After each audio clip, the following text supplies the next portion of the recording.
Bienvenue. Bienvenue tout le Tous. monde. Alors, je vais juste enlever l'écho. Hello, Hop, hello. voilà. Alors, j'espère que vous allez bien. Je suis ravie de vous retrouver ce soir.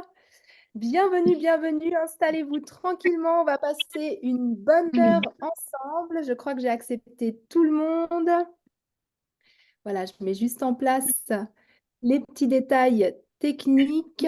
Hop, voilà. Excellent. J'espère aussi que vous avez un petit thé, une tisane plutôt, vu l'heure, ou un verre d'eau à côté de vous. C'est bien de bien s'hydrater toute la journée. C'est vrai que ça fait un moment que je ne vous ai pas parlé de l'hydratation, alors que c'est la première des choses à mettre en place.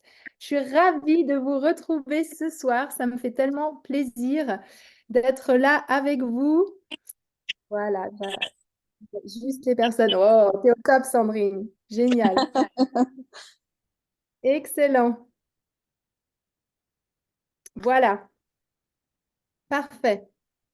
Alors, let's go, c'est parti. Ce soir, je sais que c'est un sujet, mesdames, qui vous intéresse puisque nous allons parler de ménopause. Alors, c'est vrai que j'ai préparé ça avec vraiment la plus grande des minuties pour vous amener aussi un maximum de détails sur votre corps parce que malheureusement, c'est vrai que malgré le fait que ce soit une étape obligée pour toutes les femmes, eh ben, je ne suis pas sûre que vous soyez vraiment au courant de ce qui se passe en fait dans votre corps. Sans rentrer dans de la médecine barbante, c'est quand même intéressant de savoir un peu ce qui se joue au niveau de vos hormones. Donc, c'est surtout là-dessus dont nous allons discuter. Et puis, bien évidemment, j'essaierai aussi de vous apporter des solutions par rapport à tout cela, puisque l'idée, c'est de vivre en étant le mieux possible. Donc ça, c'est aussi prévu dans le programme. Et vous allez voir que c'est toujours pareil. Il y a la nutrition, mais il y a aussi l'esprit.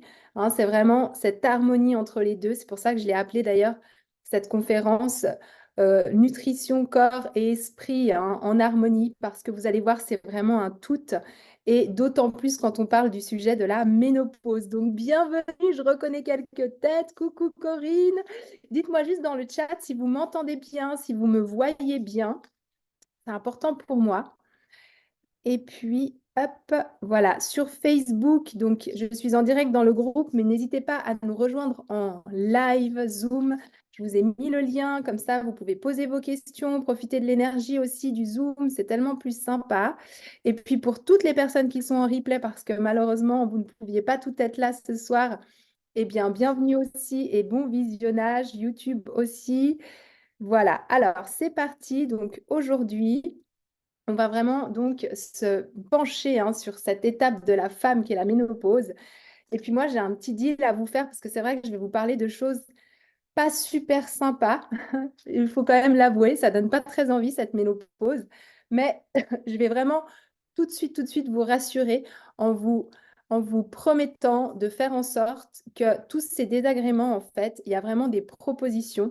Et c'est aussi la possibilité d'un renouveau en tant que femme et d'une découverte de son pouvoir, de sa magie comme une étape en fait qui nous amènerait à pleinement briller. Donc vous inquiétez pas, je vais être assez technique ce soir, je vais vraiment vous décrire les symptômes, mais sachez qu'il y a des solutions et que les solutions, elles vont vraiment nous apporter justement ce pouvoir de femme et le mettre en avant parce que s'il y a une chose dont je suis persuadée, c'est que nous avons absolument tout en nous. Parfois, ça met un peu de temps, voilà, d'aller le chercher, d'aller le sortir, mais vraiment, c'est tout à fait possible. Donc je tenais quand même à vous rassurer avant. Et puis à vous dire que vous n'êtes pas seul dans cette période. Alors je sais que tout le monde n'y est pas. D'ailleurs, je félicite les personnes qui n'y sont pas encore, que j'ai encouragées à venir, puisque plus on s'y prépare, mieux c'est. Et vous allez voir que c'est vraiment des conseils qui sont basiques, qu'on peut mettre en place tout de suite et qu'on aurait même déjà dû mettre en place. Donc vraiment, elle est ouverte à tout le monde, cette conférence. Et moi, ça fait 10 ans que je constate, ça fait maintenant 10 ans que je suis nutritionniste, que je constate qu'effectivement, les femmes, elles arrivent à ce moment de leur vie et elles se retrouvent comme désemparées parce qu'en fait, elles ont l'impression d'être dans un corps qu'elles connaissent plus, d'avoir des symptômes complètement indomptables et que ça arrivait voilà, du jour au lendemain, que c'est un peu tombé dessus et que ça va de pire en pire alors qu'au début, on se dit, bon, c'est juste une période. Et pourtant, eh bien, c'est toute une période à laquelle justement on doit faire attention, on doit se privilégier, on doit être connecté avec nous-mêmes. Donc oui, c'est une période qui est plutôt difficile, ou en tout cas qui peut être difficile. On a l'impression que c'est la fin de notre jeunesse, que c'est la fin de notre vie de femme, mais en réalité, non, il faut juste comprendre ces symptômes, savoir les expliquer, savoir quoi mettre en place. Et c'est vraiment ce que je vais vous mettre en avant, voilà, ce soir. Donc, dis-moi si tu es OK avec ce programme. Dis-moi let's go dans le chat. Comme ça, on y va, on est parti.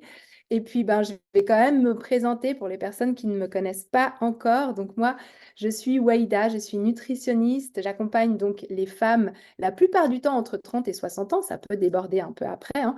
Et je suis vraiment là pour vous faire retrouver votre poids de forme rapidement, sans régime ni frustration et surtout sur le long terme.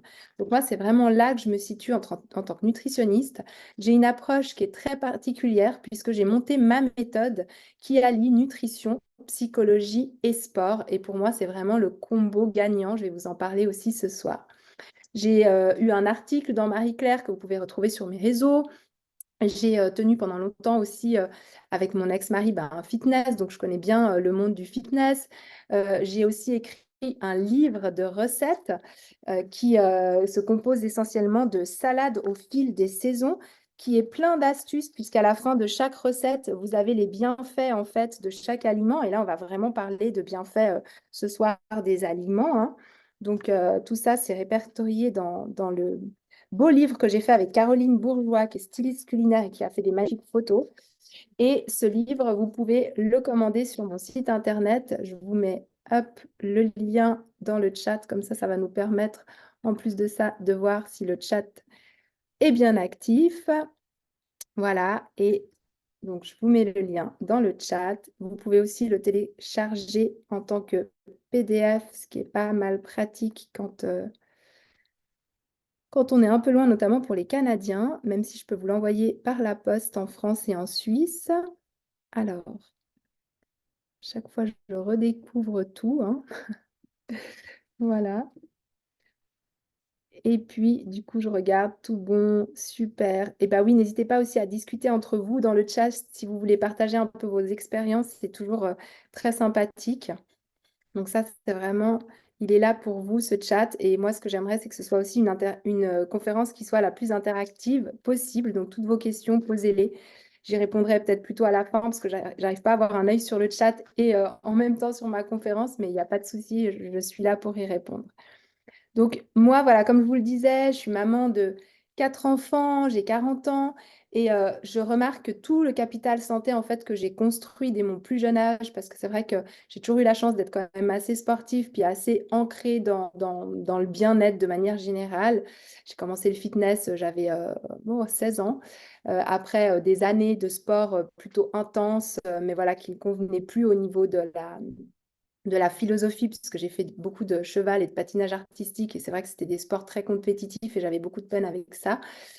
Du coup, après, je suis passée plus sur du volley, sur de l'escalade. Enfin, voilà, j'étais un peu touche à tout. Puis c'est vrai qu'à 16 ans, j'ai découvert le fitness et c'est là où voilà, j'ai vraiment compris que c'est quelque chose qui me plaisait beaucoup.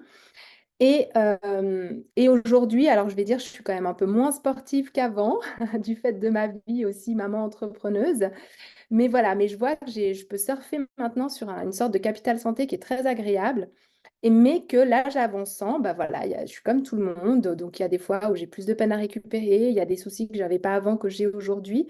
Mais je suis vraiment convaincue que cette clé, en fait, de la santé, elle nous aide. Moi, j'ai une très bonne énergie, par exemple, à mener tous nos projets, à rester femme, maman, épanouie. Et moi, c'est ce vers quoi je vous incite à aller. Et surtout, si vous avez peut-être l'impression qu'il faut cette perfection, mais non, en fait, rien n'est parfait dans la vie et c'est pas grave, j'y vais. C'est peut-être pas parfait, je vais peut-être pas aller faire du sport tous les jours ou même 3 fois par semaine. Déjà, si je fais une fois, c'est super. Je vais pas faire tous mes repas hyper sainement, mais si j'ai 80% de sain, et ben, c'est déjà génial. Et si je connais les bases, et ben, ça va me suffire à construire ce capital santé et à avoir déjà des bénéfices qui sont juste monstrueux. Donc moi, c'est ce vers quoi je vous amène tous les jours. Et, euh, et voilà, et peu importe un peu les périodes de vie aussi. On n'est pas tout le temps au top. Il y a des périodes où ça va bien, il y en a d'autres où ça va un peu moins bien. Là, en plus de ça, on est dans une région, en tout cas moi, hein, je suis de Genève, donc c'est vrai que voilà, c'est l'hiver, il fait froid, il y a peu de lumière. Là, je commence à en souffrir un peu. Je vois que j'ai plus de peine à récupérer. L'âge passant aussi, hein, c'est vrai que j'ai plus non plus 20 ans et voilà, j'ai peut-être moins ce peps quand même. Mais voilà, c'est des périodes. Je sais que c'est comme ça. Puis je sais que les beaux jours vont revenir et je vais pouvoir aller me regorger de soleil, remonter peut-être en montagne un peu plus souvent et ça ira tout de suite mieux. Donc ce soir, si on se refocus sur nos trois clés qu'on va découvrir ensemble, ça va surtout être donc découvrir ce qu'est la ménopause et prenez peut-être des notes parce que c'est vrai que je vais vous dire beaucoup de choses. C'est intéressant de connaître les symptômes physiques et mentaux. Je sais que je vous ai partagé un petit test qu'on va refaire là très rapidement. Je vous mettrai le lien pour ne pas perdre trop de temps. Mais souvent, vous n'êtes pas forcément au courant des symptômes de la ménopause et je trouve quand même important de mettre le doigt là-dessus. On va aussi regarder comment limiter cette prise de poids, puisque moi, je travaille essentiellement sur la prise de poids, même si voilà, il y a tous les symptômes qui sont autour qui vont être impactés, mais on est quand même aussi sur la prise de poids. Et le régime, moi, je préfère parler de rééquilibrage alimentaire parce que pour moi, c'est des bonnes habitudes de vie qu'on met en place et ce n'est pas un régime qu'on va suivre pendant tant de semaines. Et puis, on terminera aussi par les bonnes habitudes de manière générale à mettre en place dès maintenant, d'accord? Donc voilà. Et pour terminer, au niveau de ma présentation, si tu me connais, tu le sais, tu le sais maintenant, tout ce qui fait ma différence, ça va être que je vais vraiment aller traiter les mots à la racine. Je ne vais pas forcément juste te donner un remède miracle, soi-disant, que tu vas pouvoir suivre comme ça, de but en blanc. Moi, c'est pas ça ce qui m'intéresse, c'est vraiment de me connecter à toi et d'aller voir vraiment, en tout cas, si tu ne travailles pas encore avec moi, de t'amener toi à te connecter à toi-même et d'aller voir profondément ce qu'il est intéressant de comprendre et de changer. Donc, c'est-à-dire de s'attaquer vraiment à la racine du mal et pas juste te dire, bah, là, tu vas manger ça, tu vas boire ça et puis tout va bien aller. Puis tu vas peut-être réussir à le faire pendant 2, 3 semaines et après, tu vas revenir à ton point de départ parce qu'en fait, toutes les habitudes que tu auras mises en place, c'est des choses qui t'auront été en quelque sorte imposées et pas du tout réfléchies par rapport à ton style de vie. Ah, il y a des gens qui arrivent qu'il faut que j'accepte. Il y a, par rapport à ton style de vie, par rapport à ta manière, toi, de pouvoir ou non accéder à certaines façons de faire. Si tu es maman, tu vas pas réagir de la même façon que si tu es une femme qui a déjà plus d'enfants ou des grands-enfants à la maison. Si tu travailles et que tu as juste une cafétéria, tu vas pas réagir de la même façon que si tu manges avec tes enfants à midi. Voilà, il y a plein de choses. Si tu voyages aussi, donc il y a plein de paramètres à prendre en compte. Et moi, ce que j'ai vraiment pu voir avec le temps, c'est que c'est la méthode qui doit s'adapter à vous et non en fait vous qui devez vous adapter à une méthode. La plupart du temps, quand vous essayez de vous adapter à une méthode, eh bien vous allez au bout d'un moment craquer parce que justement vous n'avez plus cette possibilité de vous sentir bien parce que ça vous correspond. Donc moi, ma différence, c'est que je vais aller vraiment dans votre style de vie et on va regarder ensemble comment aménager les choses, mais pas vous imposer voilà, une manière de faire et puis vous laisser toute seule vous débrouiller avec ça. Il faut savoir aussi que 85% au moins, voire même beaucoup plus, hein, des régimes sont voués à l'échec puisque les gens soit perdent pas de poids, soit reprennent du poids ou soit reprennent plus de poids. Donc vraiment, on n'est pas du tout au top là encore en ce qui concerne les régimes et il y a vraiment des choses à faire. C'est pour ça que moi, je vous dis, je ne crois pas au régime. Je pense vraiment qu'il y a d'autres méthodes qu'on peut mettre en place et elles passent notamment par tout ce qui est psychologie, neurosciences et c'est un peu ma patte. Voilà. Donc, si vous avez des questions de nouveau, n'hésitez pas à me noter tout ça. Je vais juste commencer par une petite aussi citation parce que je me suis rendu compte au fur et à mesure des années que finalement, pour garder la ligne et la santé, on devait donc regarder de façon holistique, mais surtout, on devait vraiment changer son identité et changer sa manière de faire, mais profonde, c'est-à-dire changer ses pensées, changer ses actes. C'est vrai que Einstein nous disait la folie, c'est de faire c'est de faire toujours la même chose et de s'attendre à des résultats différents. Et dites-vous ça quand vous voyez que quelque chose ne va pas dans votre vie, que ce soit au niveau de l'alimentation, que ce soit au niveau des relations, que ce soit au niveau du travail. Enfin, il y a vraiment dans tous les domaines. Quand vous n'avez pas les résultats que vous souhaitez, dites-vous en fait pourquoi et analysez votre fonctionnement. C'est-à-dire que votre fonctionnement, sans vous en rendre compte, vous vous mettez toujours dans les mêmes pensées qui vont amener les mêmes sentiments, d'accord, les mêmes émotions qui vont vous amener vers des résultats. Et ça, c'est comme une sorte de boucle qui se crée et vous n'en sortez pas. Vous êtes dedans parce que vous l'auto-alimentez. Et tant qu'on ne casse pas ça, tant qu'on ne travaille pas sur ces pensées, c'est pour ça que moi je travaille autant sur les pensées, parce qu'en fait les pensées, c'est les graines qui vont finalement vous amener à vos actions. Tant que vous ne travaillez pas sur ces pensées qui vont changer les actions, eh bien rien ne changera. Voilà, ça c'était pour le départ et vous expliquer un petit peu comment je travaille.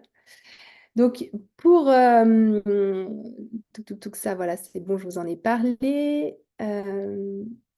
Pour revenir à notre sujet qui est la ménopause. Déjà, est-ce que tu sais comment on définit la ménopause ou qu'est-ce que finalement la ménopause? Ça, c'est une question que je voulais te poser et n'hésite pas à me dire dans le chat si tu sais ce qu'est la ménopause. Il y a une définition qui est très précise.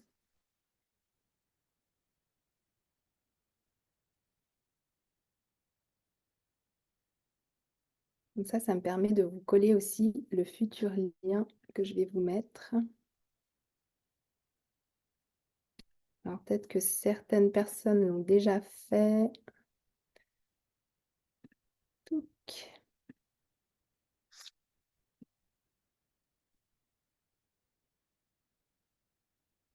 Alors, c'est ça, c'est l'arrêt des règles, mais pas pendant 6 mois minimum. C'est plus encore que 6 mois.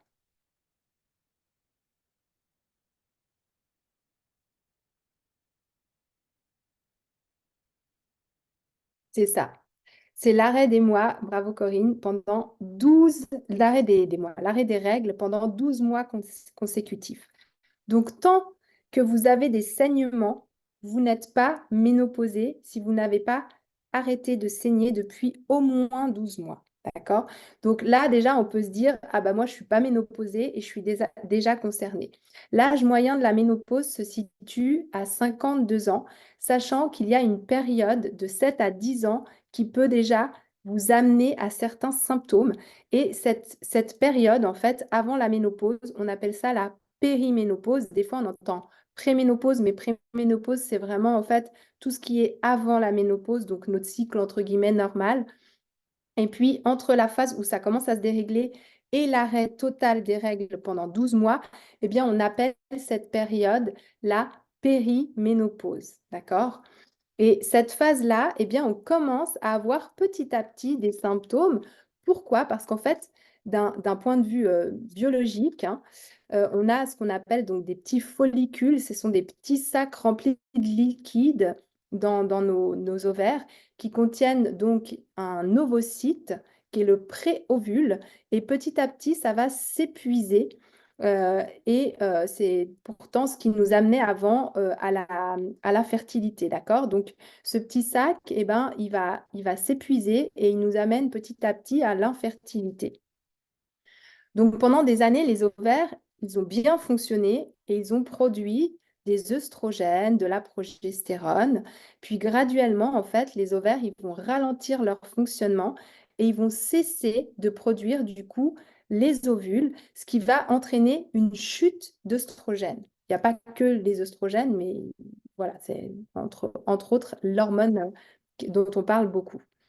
Donc, c'est effectivement cette phase de périménopause et c'est la phase qui va être la plus difficile parce que c'est celle qui va être vraiment remplie de symptômes. Et comme je vous l'ai dit, souvent, il y a 7-10 ans avant cette période de ménopause.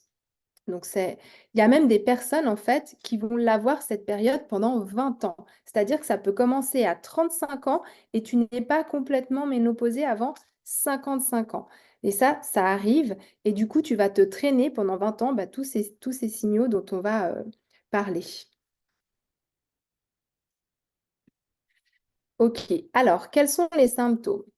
Je vais vous mettre dans le chat un lien que vous pourrez aller faire, qui je trouve est très bien. Alors, c'est pas super détaillé, mais ça suffit. On n'a pas besoin de faire des tests. Voilà, je pourrais vous faire des tests détaillés par hormones, etc. Mais je trouve que c'est déjà très bien de faire ça. Donc, c'est un test qui est des HUG. Bah, Corinne, hein, tu l'as fait. Qui est des HUG, donc l'hôpital universitaire de Genève, et juste qui vous situe en fait dans votre zone de ménopause. Et on peut voir que dès qu'on commence à avoir ces symptômes, eh bien, on commence à rentrer dans cette période de périménopause. Alors, si vous voulez du détail, vous pourrez du coup le faire chez vous. Mais moi, ce qui m'intéresse, c'est surtout de vous parler des symptômes. Donc, les symptômes, ça va être, le premier symptôme, ça va être déjà les bouffées de chaleur et la transpiration, surtout la nuit, mais pas que. Ensuite, vous pouvez aussi avoir des gènes au niveau du cœur, c'est-à-dire soit le cœur qui se met à accélérer, à palpiter plus fort ou de façon irrégulière, et sentir comme ça une sorte aussi d'oppression dans la poitrine. Vous pouvez aussi avoir des problèmes de sommeil, donc soit des difficultés d'endormissement, soit des réveils nocturnes, soit des réveils matinaux.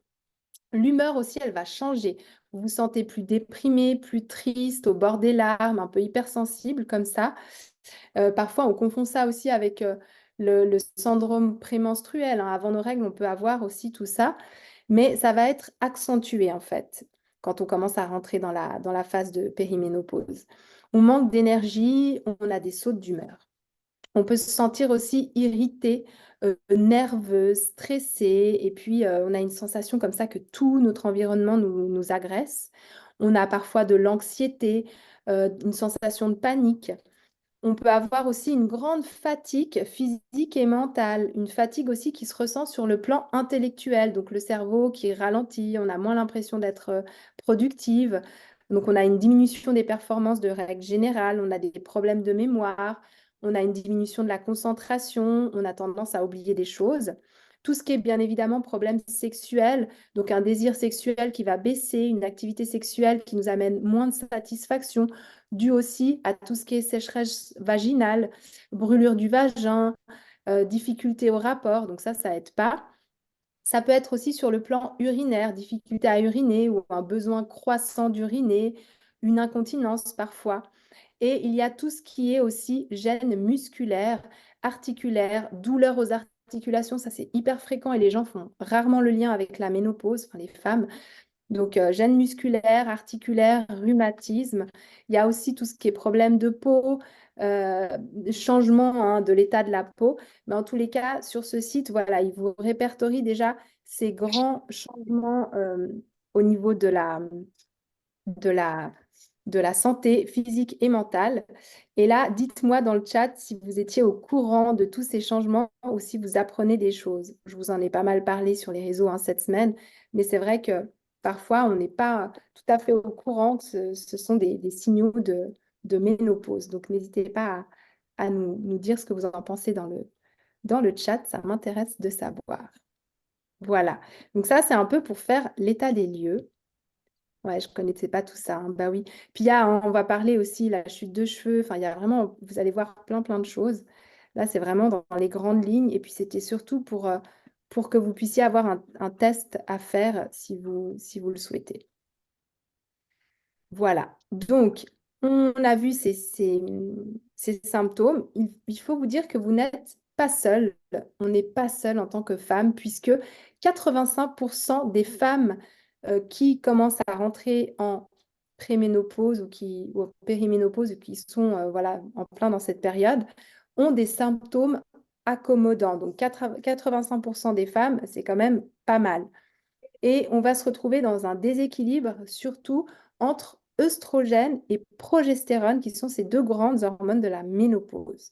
Comme je vous l'ai dit, la ménopause, elle a plusieurs phases. Et puis, on a cette période, en fait, de post-ménopause où l'organisme, alors après, on passe le cycle normal. Ensuite, on a la périménopause, donc entre le début des symptômes et l'arrêt total des règles pendant 12 mois. Et puis après, heureusement, au bout d'un moment, ça devient quand même terminé tout ça. Et puis, on a cette phase de post-ménopause où là, l'organisme, il est complètement adapté aux divers changements hormonaux, d'accord? Et les symptômes, je vous rassure, ont disparu.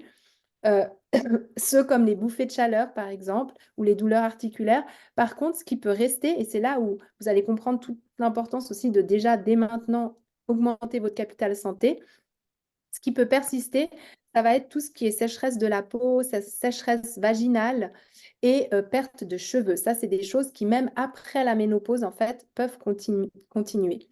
Donc, les hormones, elles agissent vraiment comme des régulateurs de l'équilibre, hein, autant fonctionnels que métaboliques, on va le voir. Et si vous maintenez ce déséquilibre sur le long terme, ça peut vraiment engendrer des maladies. Donc, on va tout faire pour éviter ça.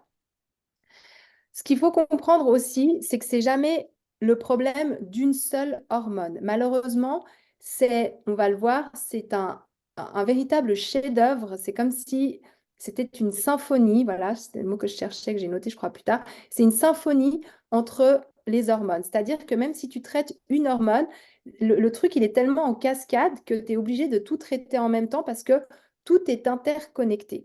Donc, votre système hormonal, il est vraiment multiple et il va impacter au niveau de toutes les hormones. Donc, il existe de nombreuses hormones, je ne vais pas toutes vous les citer, qui sont regroupées sous plusieurs familles. Et toutes les hormones, un, elles ont vraiment un rôle donc important à jouer dans la santé et dans l'équilibre entre chacune d'entre elles. D'accord? C'est comme une symphonie où tous les musiciens jouent ensemble et s'il y en a un qui joue mal, bah, ça va abîmer toute la musique.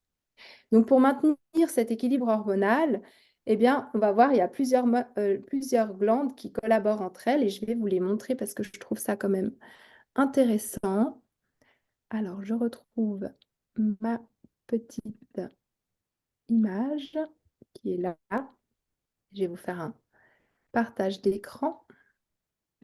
Ça, on fait un peu de biologie ce soir. Donc, partage d'écran. Touc.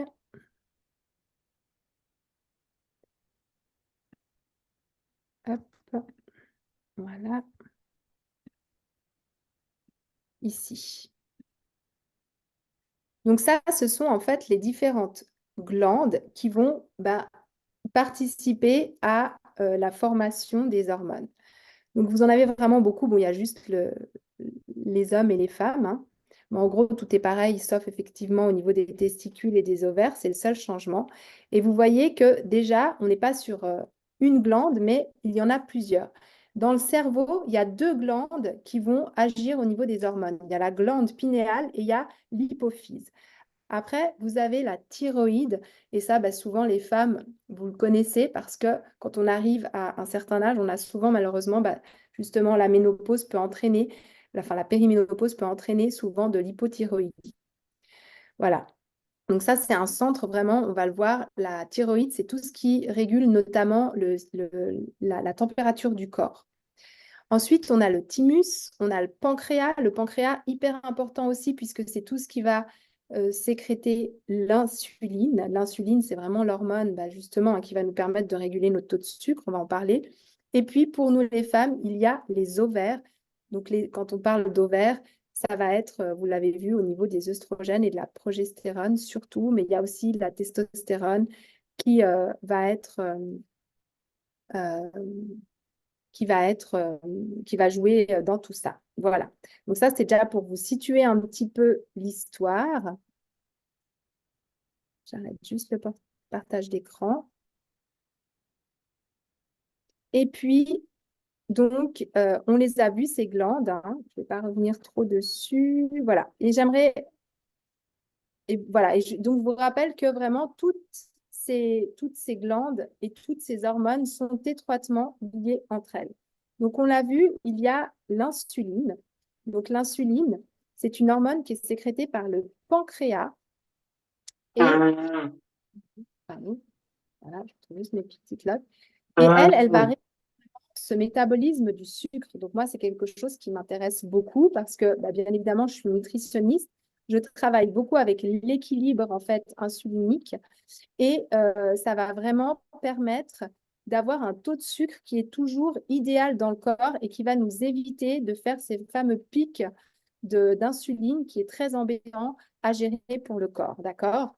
Donc l'insuline, c'est l'hormone qui est sécrétée par le pancréas. Elle régule donc le métabolisme du sucre et il y a plusieurs situations qui peuvent faire monter ce taux d'insuline dans le sang. Donc il y a consommer les aliments à teneur élevée en glucides.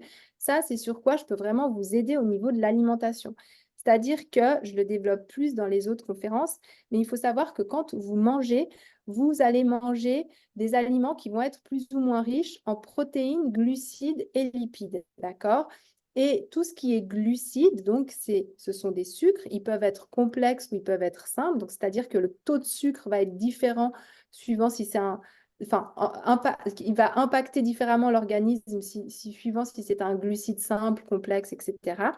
Mais ce qu'il faut retenir, c'est que si vous mangez un aliment qui est très riche en glucides, et surtout en glucides du coup qui va être simple, eh bien vous allez monter comme ça votre taux de sucre d'un coup dans votre organisme.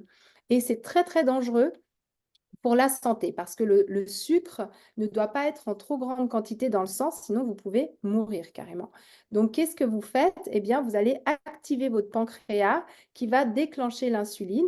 Et l'insuline, c'est l'hormone qui va aller chasser le sucre dans la cellule, souvent, ou dans les cellules donc, qui sont faites pour stocker le gras et le sucre, ou parfois il y a aussi, il y en a un peu dans le foie, etc. Bon, je ne vais pas rentrer dans trop de détails, mais bref, ça va enlever le sucre du sang et ça va aller le stocker dans la cellule. Donc l'insuline, c'est la petite porte qui va ouvrir la cellule et qui va aller stocker en fait le sucre. Et le sucre dans la cellule, eh bien, il va se transformer en gras et il va petit à petit, si vous ne l'utilisez pas, créer déjà des cellules adipeuses. Donc cette insuline, elle est très importante à comprendre et elle peut facilement être gérée par l'alimentation. Donc ça, c'est déjà une première clé. Comment? C'est-à-dire qu'à chaque fois que vous mangez, vous devez manger protéines, glucides et lipides. Parce que c'est une moyenne, en fait, l'insuline. Pas l'insuline, pardon, c'est une moyenne, oui, votre taux de sucre. Et donc, si vous mangez en même temps qu'un aliment sucré, un aliment qui est riche en protéines et en gras, puis tant qu'à faire en bon gras, eh bien, vous allez avoir un taux de sucre qui va être régulé dans votre corps. Et là, vous n'allez plus avoir ce problème de pic, en fait, de sucre qui va devoir déclencher l'insuline. Donc déjà, il faut comprendre que la glycémie, c'est une moyenne, d'accord? Ensuite, quand vous mangez trop sucré, le problème, c'est que donc votre taux de sucre, il doit être comme ça. Vous allez manger trop sucré, donc vous allez déclencher l'insuline, mais l'insuline, elle fait tellement bien son travail que vous allez être en hypoglycémie 1 heure et demie après, généralement. Et là, votre corps, c'est tout aussi dangereux que quand il est en hyperglycémie. Donc, il va te demander en fait de remanger du sucre. C'est pour ça qu'on dit que le sucre appelle le sucre, ou que quand tu manges trop sucré, tu vas de nouveau avoir faim 1 heure et demie après, parce que là, tu seras en hypoglycémie, tu auras chassé trop de sucre dans la cellule, et tu vas devoir remanger du sucre. Et c'est ce qui se passe notamment au petit déjeuner, c'est-à-dire qu'au petit déjeuner, souvent on a la tartine de pain blanc avec la confiture, un peu de beurre si tu as un peu de chance pour quand même descendre un peu le taux. Mais voilà, ou alors pire, les céréales dans du lait, là tu es vraiment en fait dans un taux de sucre qui est juste immense. Et dès le matin, en plus ton corps il est super sensible le matin au taux de sucre, dès le matin tu te crées un pic d'insuline. Pareil, si tu bois en plus de ça un jus de fruits, il faut savoir qu'un verre de jus d'orange, c'est l'équivalent de 6 sucres. Même si c'est toi qui presses ton orange, ça ne change rien. Donc, du coup, tu vas commencer avec un petit déjeuner hyper glycémiant. Et là, 1 heure et demie, 2 heures, tu vas avoir faim après. En plus de ça, tu vas petit à petit déréguler ton métabolisme parce qu'on va voir le rôle de l'insuline et tout ça. Donc déjà, première chose à faire, ça va vraiment être de contrôler sa glycémie et de faire attention justement à cela pour éviter de déclencher trop d'insuline et de faire fonctionner ce pancréas. Alors, si on revient à notre ménopause, donc on a vu que l'insuline, c'est une hormone donc, qui régule le métabolisme du sucre. Et puis, il y a plusieurs manières de faire monter en fait ce taux d'insuline dans le sang. Alors oui, il y a la consommation des aliments donc riches en glucides, mais pas que. C'est pour ça qu'il y a certaines personnes, malgré le fait qu'elles fassent attention à leur alimentation, elles n'arrivent pas à perdre du poids et elles n'arrivent pas à réguler en fait cette insuline. Il y a aussi le stress chronique, d'accord? Il y a aussi le fameux manque d'œstrogène. Donc, quand tu arrives en période de préménopause, si tu n'arrives pas à perdre de poids, c'est aussi parfois par rapport à ces œstrogènes. Et il y a aussi l'augmentation de la testostérone et de la progestérone. De nouveau, on est vraiment, je vous l'ai dit, dans un chamboulement hormonal. Et suivant ce qui se passe au niveau de tes hormones, ça peut avoir un impact direct sur ton insuline.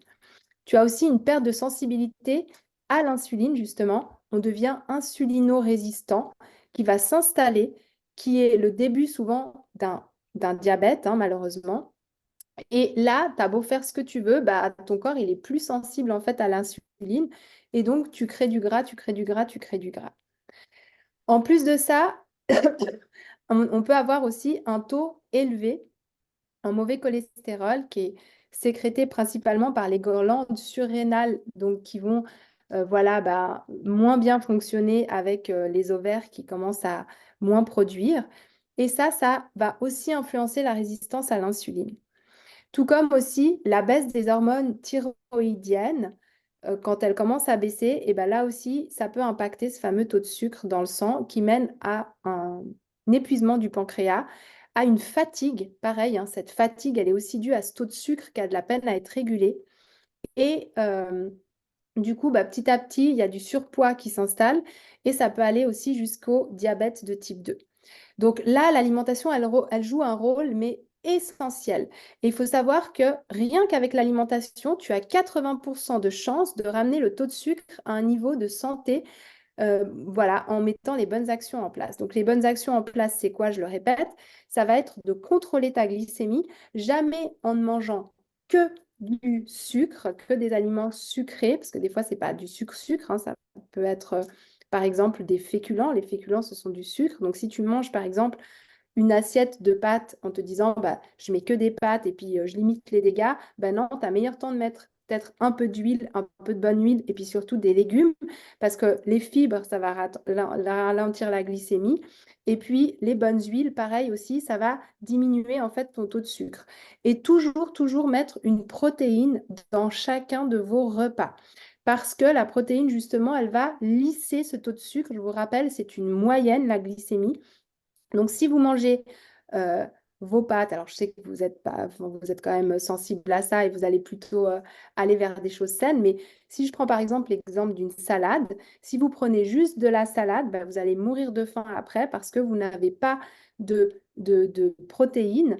Et puis pareil, si vous faites des repas à base de fruits ou des collations à base de fruits, le fruit c'est un glucide, donc aussi vous allez augmenter votre glycémie et vous n'allez pas avoir ce qu'il faut pour réguler votre insuline. Donc, on va prendre une protéine avec. Alors, vous allez me dire, oui, mais Waïda, c'est pas bon de manger trop de viande. Moi, j'ai pas envie de manger du jambon à chaque fois que je prends une pomme.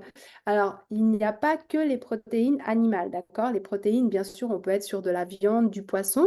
Ça peut être aussi des protéines comme des œufs, même si elles sont aussi animales, mais ça peut être aussi des protéines végétales. Là, on va retrouver le tofu, on va retrouver tout ce qui est lentilles, légumineuses, hein, qui sont à associer, ça c'est un autre débat aussi, mais avec des céréales. Mais voilà, là vous avez des protéines dedans. Vous avez les produits laitiers, même si je vous recommande plutôt quand même du chèvre ou du lait à base de lait de chèvre ou de lait de brebis, parce que du coup ça va être beaucoup moins inflammatoire. Euh, J'aime quand même vous expliquer pourquoi pas le lait de vache. J'ai rien contre la vache en elle-même, mais il faut juste savoir que le lait de vache, même s'il est gras et qui s'éloigne vraiment du lait maternel, le problème c'est qu'il est chauffé, il est pasteurisé. Et il faut savoir que à la base, on a une enzyme qui nous aide à digérer le lait de vache. Donc, dans cette pasteurisation, vous la perdez l'enzyme. Donc, c'est vrai que si vous êtes fan de produits laitiers, que vous avez besoin de votre yaourt ou voilà, eh ben, prenez au moins des produits à base de lait cru qui sont beaucoup plus digestes par l'organisme, alors que sinon, vous allez en fait enflammer votre corps parce que vous allez lui donner un produit qu'il n'arrive absolument pas à digérer. Donc voilà, ça c'est pour le lait. Mais au niveau donc des protéines, vous avez aussi tout ce qui est oléagineux, c'est-à-dire amandes, noix de cajou, noix du Brésil, noisettes, pistaches, etc. Ça, il faut faire attention aux quantités. Manger sainement ne veut pas dire ne pas grossir. Si vous êtes au-dessus de votre taux calorique, eh ben, vous allez prendre du poids, même si ce sont des aliments sains, d'accord? Si je me nourris toute la journée de quantités incroyables d'avocats, d'amandes, de bonnes huiles, même si c'est des bonnes choses, eh bien, vous allez quand même prendre du poids si vous les mangez en quantités qui ne sont pas raisonnables. Donc là encore, ça s'apprend. En gros, pour tout ce qui est oléagineux, il ne faut pas dépasser un creux de main par jour, c'est-à-dire environ 30 grammes. Et bien sûr, si vous faites du sport, vous pouvez ajouter des grammes. Ça, c'est des choses qu'on voit en détail dans mon programme. Mais voilà, retenez que vous n'êtes pas obligé de manger de la viande ou du poisson pour avoir votre taux de protéines. Et il y a tout ce qui est graines aussi. Donc, si je me fais une salade, ben, je peux tout à fait mettre des graines. Et là, je régule ma glycémie. Et puis, en plus de ça, j'apporte des protéines qui vont combler ma satiété. C'est pour ça que de nouveau, dans mon livre, mes salades, elles sont complètes, c'est-à-dire qu'il y a toujours protéines, glucides, lipides, et que je vous propose à chaque fois une protéine pour que vous puissiez avoir un repas complet et que vous ne mourriez pas de faim, parce que c'est pas avec de la salade qu'on impacte trop sa glycémie, mais voilà. Mais par contre, les fruits, oui, donc faites attention à ça. Et ça, souvent, on ne le sait pas. Donc la bonne nouvelle, c'est que tu as quand même 80% de chances de ramener ton taux de sucre à la norme avec une bonne alimentation. Moi, je vous conseille aussi de vraiment optimiser au niveau des bons gras. Je vais en parler après, mais ça, c'est aussi une bonne clé. Et puis, ce qui va beaucoup impacter aussi, ça va être le sommeil. Donc, avoir vraiment un sommeil régulier et un sommeil adéquat. On va le voir, c'est pas si facile parce que c'est un des symptômes de la ménopause, mais de nouveau, je vais vous donner des astuces.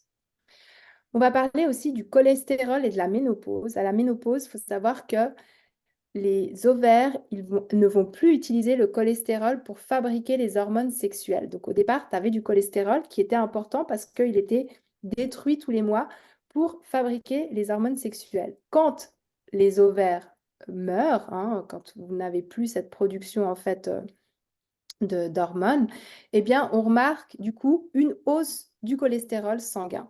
Durant la périménopause, c'est un des symptômes, d'accord? Donc, vous pouvez avoir tout d'un coup, paf, votre taux de cholestérol qui explose.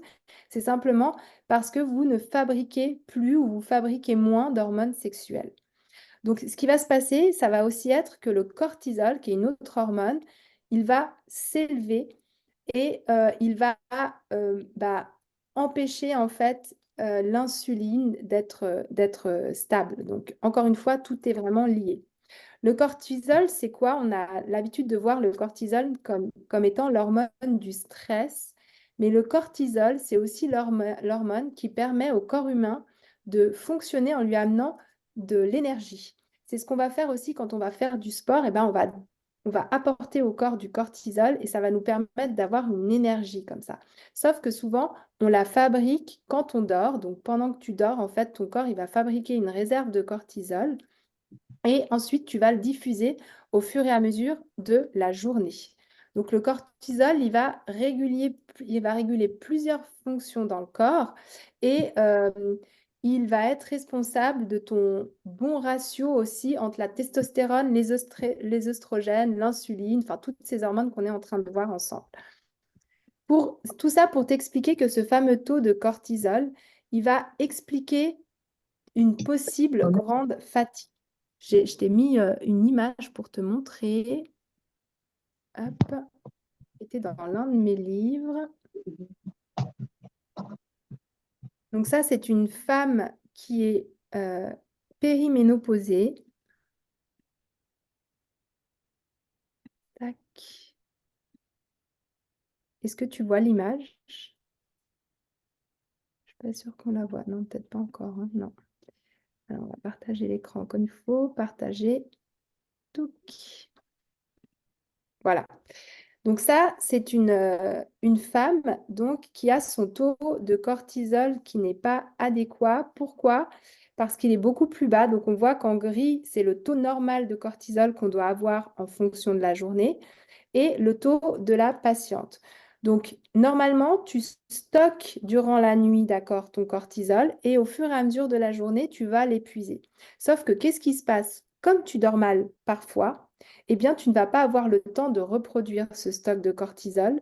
Et du coup, tu te réveilles et tu vas être déjà complètement fatigué. Tu vois bien la différence de cortisol. Le cortisol, quand on en a trop, c'est pas bien, mais il nous en faut quand même pour pouvoir être en forme, pour avoir une bonne énergie, pour avoir la vivacité qu'il faut pour passer ta journée. Et là, on voit que voilà, tout est complètement malheureusement perturbé. Et du coup, tu m'étonnes que cette femme, elle soit fatiguée, elle se lève et déjà, elle n'a pas de peps. Donc, si vous, ça vous arrive, ça peut être justement un des désagréments de la périménopause et de la ménopause, c'est cette hormone en fait qui diminue trop. Donc, comment on fait pour remonter, pour rebooster cette hormone? Il y a entre autres le sport. Le sport, quand tu vas faire du sport, tu vas pouvoir bien jouer sur ce taux et ça va du coup vraiment t'aider. Si vous avez des questions, de nouveau, n'hésitez pas. J'essaye de ne pas être trop technique, mais de quand même vous amener les infos qu'il faut. Après, l'autre hormone qui est très, très importante, ce sont les fameux œstrogènes. Donc, lors des 3 phases de ta ménopause, le corps, il va progressivement, en fait, s'arrêter de produire des œstrogènes. C'est ce qui va créer une grande chute hormonale. Et le premier des symptômes, ça va être ces fameuses bouffées de chaleur. Donc, quand tu manques d'œstrogènes, tu vas avoir des bouffées de chaleur, tu vas avoir des sueurs nocturnes, tu vas avoir aussi une mauvaise qualité du sommeil, une fatigue, une prise de poids, une perte de libido, des trous de la mémoire. Alors, tu n'as pas forcément tout ça, mais ce sont des symptômes possibles, des douleurs musculaires ou articulaires et un désintérêt de façon générale parce que tu es moins en forme.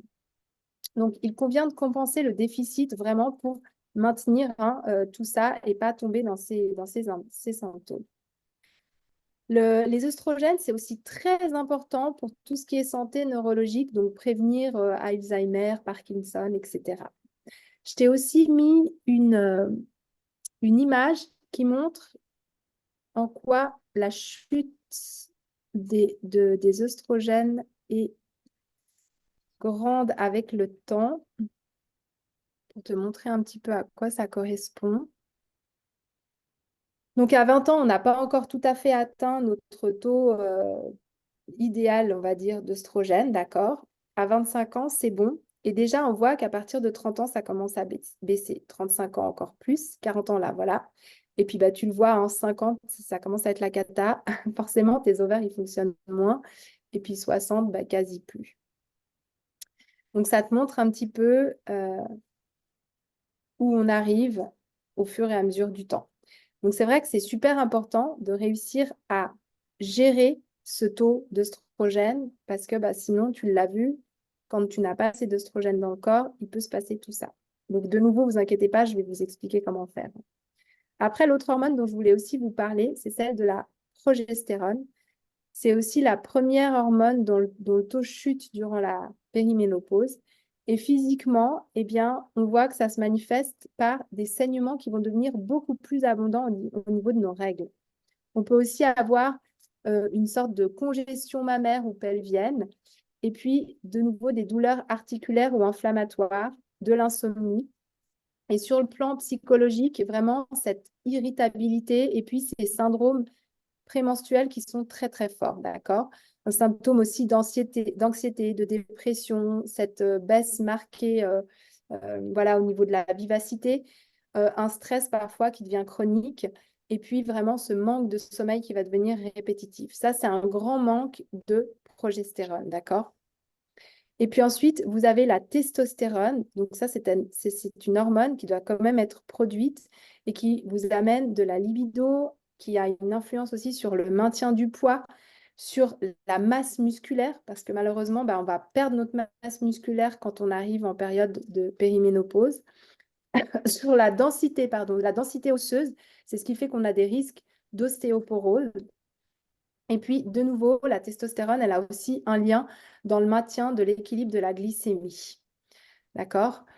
Donc, si tu as un déficit en testostérone, tu vas avoir de la fonte musculaire, tu vas avoir aussi le gras qui va se manifester d'une autre manière dans ton corps. C'est-à-dire que tu vas avoir une redistribution du gras sur la zone malheureusement abdominale. C'est pour ça qu'on a tendance à prendre du ventre en période de périménopause.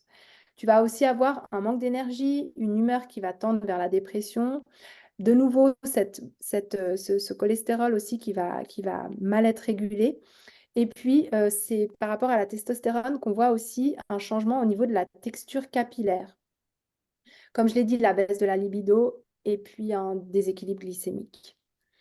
Le déséquilibre, en fait, entre les œstrogènes et la testostérone, c'est ce qui peut aussi amener des symptômes qui sont vraiment pas sympas, comme l'apparition de poils là où on n'en veut pas, comme chez les hommes. Donc, par exemple, des poils qui vont apparaître sur le visage, ou alors de l'acné, ou alors, encore une fois, de l'hypoglycémie, cette anxiété, tout ça, c'est vraiment dû à ce déséquilibre œstrogène-testostérone qui, normalement, doit être vraiment bien calibré dans le corps. Encore une fois, l'alimentation, elle a un très, très grand rôle là-dessus. Donc, c'est plutôt une bonne nouvelle. Je t'ai mis une dernière image qui montre un peu au niveau des hormones, tout ce qui se passe à la période de la périménopause. Je regarde juste aussi dans le chat si tu n'as pas de questions. Ouais, les douleurs articulaires, hein, Nathalie, oui, souvent on ne sait pas ça et ça, c'est vraiment dû à la ménopause. D'où l'intérêt de manger salé. Oui, fruits et amandes, très très bien pour tout ce qui est glycémie. Exactement. Moi, c'est ce que je recommande dans mes programmes, c'est de toujours allier les amandes aux fruits. C'est ça qu'il est bon de prendre. Oui, la bourrache aussi. Oui, effectivement, c'est aussi une herbe qui peut bien aider. Alors, hop, oui, de l'huile, je pense que tu parles de l'huile de bourrache du coup. Mais il y en a une qui est mieux, c'est l'huile de lin. Je vais vous en parler après. Voilà, donc au niveau hormonal, voilà ce qui se passe en termes de périménopause. Donc tu le vois, tu as un taux qui est tout à fait équilibré entre oestrogène, progestérone, testostérone. Et puis on va aussi en parler de la mélatonine. Et vers 40 ans, tout commence gentiment à se dérégler par cette chute hormonale et tu vois où on arrive, quoi. Ça, c'est pour vous montrer chimiquement, hormonalement, ce qui se passe dans votre corps. Je trouve que c'est assez significatif. Alors, de nouveau, l'idée, c'est pas d'en rester là, c'est de mettre en place tout ce qu'il faut pour rééquilibrer en fait les hormones. Mais si tu fais rien, on peut arriver à ça. C'est pour ça aussi qu'on te parle beaucoup d'hormonothérapie. Et ça, je sais que c'est un sujet qui vous intéresse beaucoup et je voulais vraiment vous rassurer là-dessus. Je vais juste retrouver mes petites notes parce que là, il me faut des notes parce que c'est assez technique quand même. Et je ne suis pas non plus spécialisée de tout ça. Mais je vous ai quand même préparé un petit laïus parce que bien évidemment que je connais quand même. Alors, quand on parle d'hormonothérapie, parce que ça fait quand même très peur tout ça, il faut savoir que c'est dans les années 60 que les traitements hormonosynthétiques et de substitution sont apparus. Et à l'époque, ça a été un grand coup industriel et on vous proposait que des hormones à base d'œstrogènes synthétiques, car en fait, les œstrogènes, vous l'avez compris, hein, voilà, c'est l'hormone qui est en majorité responsable quand même des symptômes. Donc, qu'est-ce qui s'est passé? Les ventes, elles ont évidemment décollé puisque toute la communication était faite comme quoi on n'est plus une femme, dès qu'on a la ménopause, on prend du poids, euh, on a des poils qui poussent partout. Enfin, ils ont poussé la com très loin. Et du coup, ça a fait décoller les ventes jusqu'à ce qu'on ait les premières études qui sortent en 1975, donc quand même une quinzaine d'années après, hein, où les résultats scientifiques ont été mais catastrophiques. On s'est rendu compte que la prise d'œstrogènes synthétiques, elle était associée à 760% du risque de cancer de l'endomètre et à 300% d'augmentation du risque de cancer du sein. C'est pour ça qu'aujourd'hui, on a très, très peur de prendre des hormones. on se dit que le risque de cancer, donc, il va être énorme. Et qu'est-ce qu'ont fait les résultats face à qu'est-ce qu'ont fait les laboratoires face à ces résultats? Ils ont mis à jour leurs produits, pardon, en associant, en fait, aux oestrogènes, donc synthétiques, un dérivé de progestérone dont l'effet est de moduler l'action des oestrogènes seuls et qui ont ainsi limité les risques des cancers. C'était déjà un peu mieux. Sauf que la nocivité des traitements hormonaux aujourd'hui, vous êtes d'accord, on se pose encore beaucoup de questions et il y en a un peu de peine. C'est pas plus tard qu'au cours des années 2000 qu'on a mis en évidence un élément majeur. En fait, le risque de cancer, il variait nettement selon le type d'œstrogène et selon le type de progestérone qui ont été utilisés. Donc à partir de ce moment-là, donc à partir des années 2000, on a commencé à soupçonner qu'en fait, c'était une molécule qui était nocive. C'était pas la molécule qui était nocive, mais c'est parce que la molécule était synthétique et non pas parce que c'était l'hormone. Bon, bah, malheureusement, le mal était fait, hein, et la réputation de ce traitement hormonal a été bien mal ancrée. Pourtant, des études ont été faites, et c'est là où je veux vous rassurer, mesdames, et les études donc ont constaté que les femmes sous traitement hormonal n'avaient pas de risque accru de développer des cancers si les hormones qui étaient utilisées étaient des œstrogènes naturels. Et d'autre part, de la progestérone micronisée. Donc, c'est aussi de la progestérone naturelle. D'accord? Alors après, on ne va pas rentrer dans la technique, ça s'appelle du dihydrogestérone, mais bon, je vous passe le terme. En revanche, par contre, les femmes qui recevaient un progestatif d'une autre nature étaient davantage exposées aux maladies. Donc, si on en fait la conclusion, on peut se rendre compte que si les hormones sont naturelles, ça n'influe a priori pas sur les cancers et ça peut du coup aider. Par contre, ça peut aussi modifier la coagulation du sang et déclencher des infarctus. Et ça, c'est très embêtant. Donc, on s'est rendu compte que oui, OK, il n'y avait plus de problème en termes de cancer, mais que par contre, on gardait un effet secondaire quand même des hormones, même si elles étaient naturelles, c'est que ça augmentait le risque d'infarctus et le risque d'accident vasculaire. Donc, ils ont commencé à rechercher et à faire de nouveau des études. Et finalement, ils se sont rendus compte que c'était parce que les hormones étaient prises par la bouche et que du coup, tu as tout le système veineux qui est au contact de l'hormone et que c'est ça, en fait, qui fait que ça t'amène des possibles troubles au niveau vasculaire. Alors, ce qu'on s'est dit, alors en plus de ça aussi, le fait que les hormones passent par la bouche, ça va altérer ton microbiote et ça va altérer ton tube digestif, d'accord? Donc ça, c'est pas top parce que ça te fait d'autres soucis.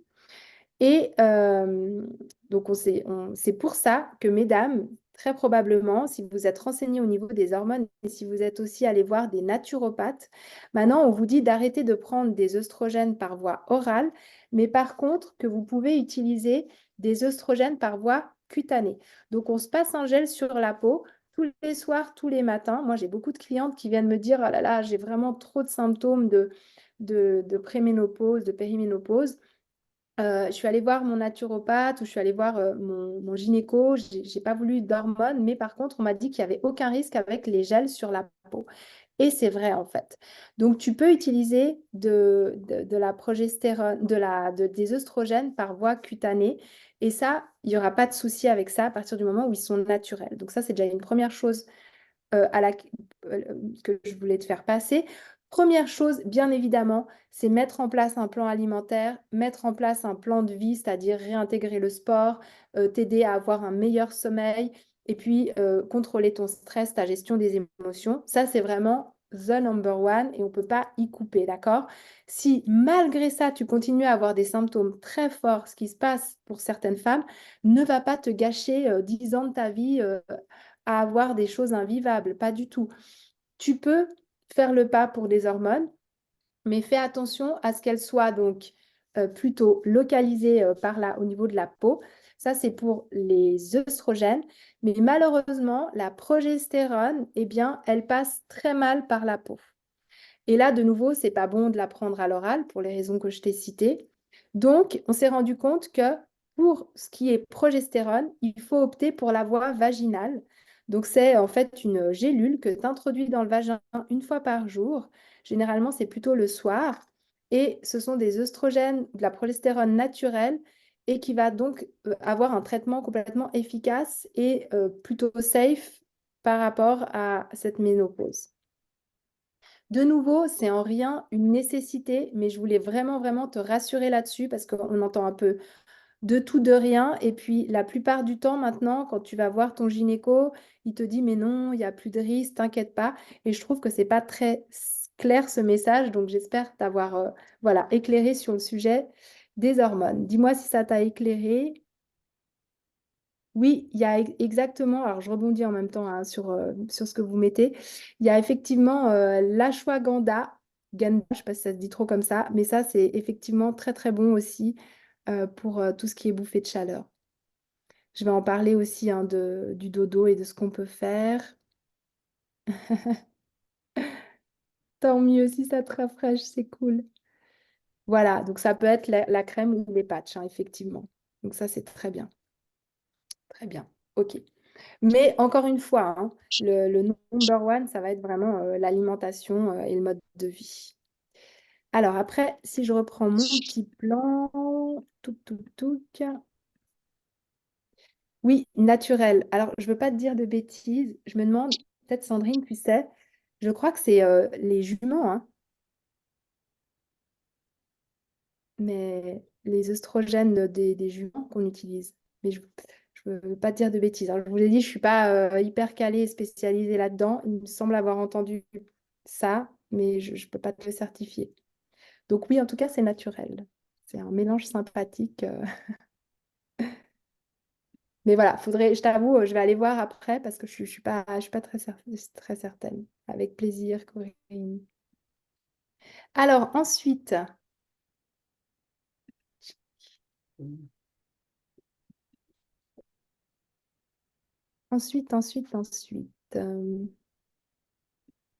je retrouve là où j'en étais. Alors, pardon, laisse-moi juste quelques petites secondes. Alors, j'ai perdu ma feuille, j'ai trop de choses sur mon bureau. Alors, le lait de jument, oui, mais je pense qu'au niveau des hormones, par contre, que tu trouves dans les crèmes, etc., ça va être aussi au niveau de la jument. Mais encore une fois, c'est à vérifier. Donc, on va parler maintenant des différents symptômes. Donc, comme je te l'ai dit, ça va vraiment être ce travail, en fait, de toutes les hormones qui va t'apporter des bons résultats, hein, parce que tout est interconnecté. Les premiers symptômes, comme je te l'ai dit, ça va être vraiment ces bouffées de chaleur et c'est souvent ce qui nous pourrit la vie. C'est ce thermostat qu'on n'arrive plus du tout à régler au niveau de notre corps et que ce soit donc les sueurs ou les bouffées de chaleur. Alors déjà, il y a des choses à éviter. Ça va être tout ce qui est consommation d'alcool, tout ce qui est boisson caféinée. Donc si tu es à 4-5 cafés par jour, ça c'est un des premiers trucs qu'il va falloir diminuer. Fais attention aussi à tout ce qui est soda, etc. Bon, je pense pas que tu en prennes, mais comment ça s'appelle j'ai un trou de mémoire, cette boisson énergétique, tu sais que tu peux prendre quand tu conduis, etc. Enfin, tout ça, ça va être chargé justement en caféine et ça va empirer tes symptômes de bouffée de chaleur et de sueur nocturne. Il y a aussi, alors ça c'est assez étonnant, mais les mets épicés, plutôt à éviter quand tu as des bouffées de chaleur. Donc si tu vas manger indien ou thaï, tu demandes quelque chose de pas trop épicé.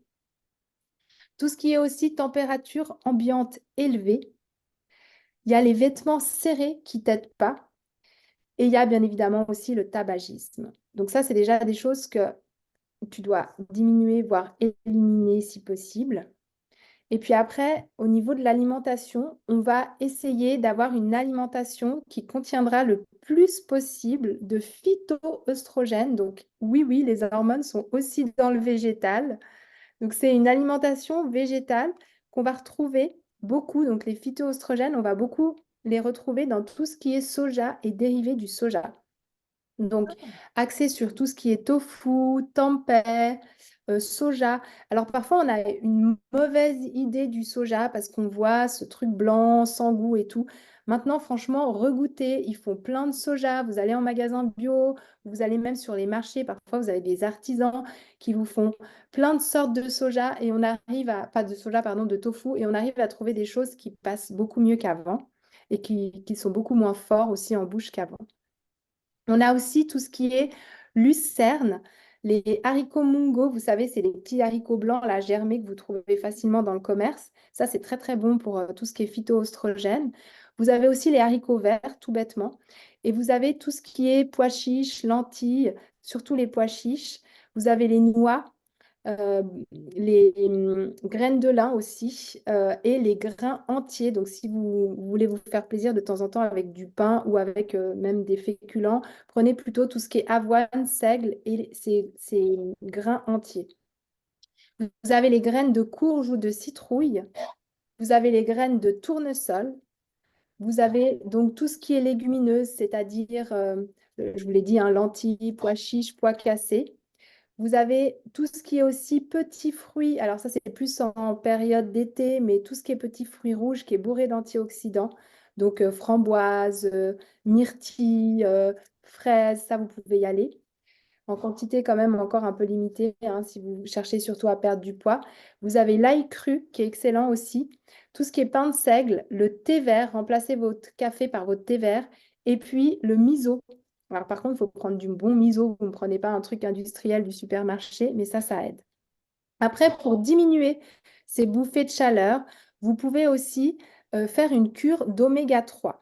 Donc les oméga 3, ce sont des bons gras, enfin, c'est des gras qui sont plus difficiles à trouver dans l'alimentation parce que malheureusement, c'est très sensible. C'est-à-dire que si vous les gardez trop au frigo, eh bien, ça va plus avoir effet. Si vous les cuisez, pareil, ça va plus avoir effet. Donc les oméga 3, souvent, on en manque dans notre corps. Et puis, c'est aussi quelque chose qui est très important pour la régulation neurologique. C'est ce qui va permettre la connexion entre les neurones, d'accord? Donc, moi, je vous conseille de prendre des oméga 3 à base de krill. Le krill, c'est une petite crevette grise. Vous les trouvez en pharmacie. Prenez des bons oméga 3, hein, et ça peut vous aider de faire une cure d'oméga 3. Et non, ça ne va pas vous faire prendre du poids. Au contraire, ça fait même perdre du poids. Ensuite, je voulais aussi vous parler de tout ce qui est prise de poids et ménopause, parce que c'est quand même l'un des principaux motifs de consultation, si ce n'est le principal motif de consultation. Il faut savoir qu'en phase de périménopause, on commence à changer sa composition corporelle. Et malheureusement, on va passer d'une phase où on stockait plus sur les cuisses, sur les hanches, à plus stocker autour de la taille. Parfois même, on perd du gras au niveau des jambes, des cuisses, mais par contre, on en prend au niveau du tour de taille. Donc en fait, la ménopause, on s'est rendu compte que ce n'était pas forcément un gros changement en termes de poids. Enfin, c'est pas énorme, c'est-à-dire que souvent les femmes, elles prennent entre 2,5 et 4,5 kilos de plus sur la balance, ce qui n'est pas fondamentalement énorme, mais que par contre, l'aspect change vraiment considérablement. Donc, les femmes, vous voyez que vous ne changez pas forcément. Alors, parfois, si, hein, parfois, il y a une vraie prise de poids, mais parfois, ce n'est pas le poids qui change, c'est la composition corporelle qui change. Et du coup, vous passez d'une forme voilà, plutôt de poire, hein, génoïde, à androïde, c'est-à-dire plutôt pomme, quoi. Parce que ce tour de taille va changer sur le plan physique. Et ça aussi, on peut vraiment, vraiment, vraiment l'améliorer avec l'alimentation, parce que l'alimentation, on va justement axer sur moins prendre au niveau du ventre, de cette graisse en fait abdominale, et aussi avec le sport. Le sport, plus sous forme de gainage. N'allez pas courir pendant des heures, ça ne sert à rien, à part abîmer encore plus vos articulations. Par contre, on va aller renforcer, vous vous souvenez, on a aussi tendance à avoir une masse musculaire qui va dépérir. Donc, si vous faites du sport, bah, pareil, vous allez renforcer votre masse musculaire.